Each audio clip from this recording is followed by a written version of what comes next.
Coachella. It's that time of the year. Damn. Time flies so quickly, and every time a lineup drops, people ask, where's Daft Punk? When is that going to happen? Who fucking cares? Because I've seen them already. Yeah, you see that? That's right. 10 years ago, bitches.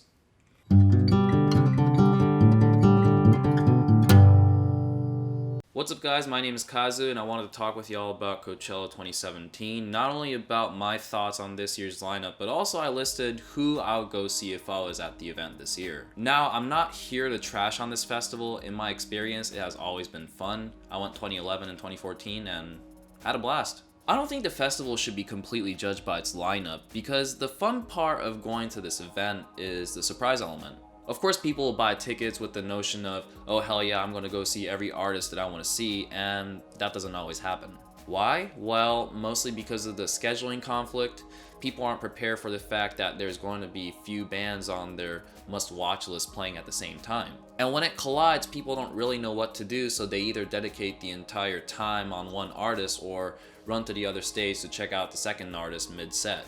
In my opinion, it's not satisfying to see just a snippet of some band's performance. Also, another reason why people can't see every artist is because you lose energy. Maybe the first part of the day you'll feel super energetic and hyped on seeing the headliner, but by the time the sun goes down, you're exhausted. And at that point, you're like, whatever. So, what did I think of the lineup? I didn't have any problem with it. Definitely a mumbo jumbo of everything combined together. In the midst of Gucci Mane, Future, and DJ Snake, you see Guided by Voices, Toots and the Maytals, and Preservation Hall Jazz Band. One artist that I found interesting on the lineup was Hans Zimmer. I can see why people would be really excited about this. I mean, don't you think it's fascinating to be able to hear the Inception soundtrack on the Empire Polo Field? Personally, I think it's cool to see him, but I just don't think Coachella is the right venue. Because there's absolutely no ambience there. You're surrounded by a huge crowd that's not going to shut up while he's performing, and there are other performers on stage blasting music. Hans Zimmer will definitely be bringing a huge orchestra, and I'm sure his sound will knock off other stages, but my point is that it's going to be extremely distracting, especially for his type of music. If you want to see him, I suggest going to his gig. He's doing a tour. Coachella isn't the only place on earth he's going to play. And then I see DJ Khaled on here, which is interesting because I'm sure everybody will really enjoy watching him doing Snapchat. However, on a positive note, I think he will bring out a lot of special guests, so if you don't mind his ad-lib, then go for it. Alright, let's start the list. Here's the top 15 artists you should go see at Coachella 2017. Just to let you know, this is very biased and this is my list, so if you want to share your own, please leave a comment. Thank you. Number 15, Tycho. I caught them at Day for Night Festival and they sounded great, but I feel like they would be a perfect band to see outdoors, especially when the sun's going down. Their album cover always has something to do with the sun, so I think it'll be an awesome scenery to see them play during that time. Sure, that may not happen, but still, they're great, so I included them on my list. Number 14, Sampha. I really like what he did with Subtract as well as his feature with Drake. I know his solo album is coming out in early February, so this is going to be a perfect time to showcase what he's got. I listened to a few tracks off of it and I really enjoyed it, so if I was going, I'll definitely want to see him. Number 13, Warpaint. I've had so much opportunity to see them and I end up skipping out on it. I don't know why, I've always liked their music, I just want to see them because I haven't seen them yet. That's all. Number 12, Father John Misty. I enjoyed his last album, I Love You Honey Bear, so much, and also I'm a fan of Fleet Foxes, so he's been on my list for a while. Number 11, Guided by Voices. At an event like this, most people end up going to the Sahara tent to go check out electronic music, so when it comes to old school indie rock band, there's not going to be many people. So you can get closer to the stage and enjoy the show even more because of less crowd. Plus, they got so much material. Within the last 5 years, they released, 6 albums? Not sure what they're going to fit in their short set list, but it will definitely be interesting to check them out.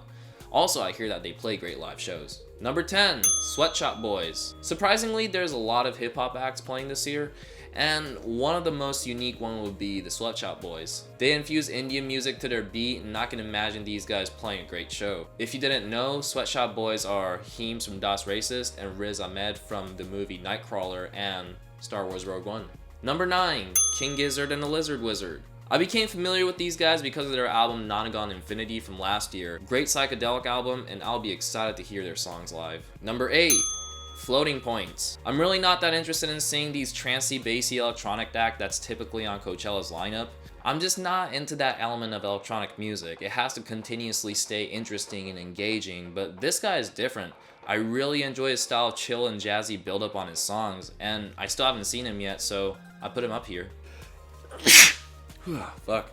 Number 7, New Order. The legendary post-punk band is back to play Coachella this year. I've been into them for a while. I would love to hear them play any track off of Low Life, Movement, Power Corruption, and Lies. Also, I heard that they play some Joy Division tracks too, so that's pretty cool. Number 6, Beyonce. Why not? Number 5, Schoolboy Q. My girlfriend and I are a really big fan of his. I've seen him twice and he kills it every time. If you want to see a good hip-hop show, you cannot miss his set. Since Kendrick's on the lineup, I wouldn't be surprised if he brings him out to perform Collard Green together. I wouldn't mind seeing him again. Number 4, Bonobo. This guy is just amazing. I went to check out his DJ set a while ago and he blew me away. I'm not sure if he's going to be doing a live set with his band or not, but regardless, you won't regret it. Now, before going into top 3, let's do some honorable mentions. Survive, Chicano Batman, Gucci Mane, Hans Zimmer. Alright, time for top 3. Number 3, the Avalanches. I'm hoping that they're going to do a venue tour around North America, because if Coachella and Governor Balls are the only stop, then I'll be pissed. Because that's what happened with Stone Roses and I was really disappointed. Have you listened to the album Since I Left You? If you haven't, then what are you doing with your life? I will not miss their performance. Number 2, Radiohead. I'm sure a lot of people would want to go see them no matter what, and what's cool about them is that they play a different set every show. And I really enjoy their new album, A Moon-Shaped Pool. I did a review on it last year, and if you haven't watched it, then please go check it out. They are such amazing performers too, so every time they come around, I try to go see them. Unfortunately, their show sells out way too quickly though. And finally, number 1, it's probably expected, but I selected King, Kendrick Lamar. I've been a fan of his music since Good Kid, Mad City, and I've never seen him play live before, so he's been on my list for a while. I used to listen to a lot of hip hop in middle school, but right around 2004 I completely stopped because other genre of music was more interesting at the time.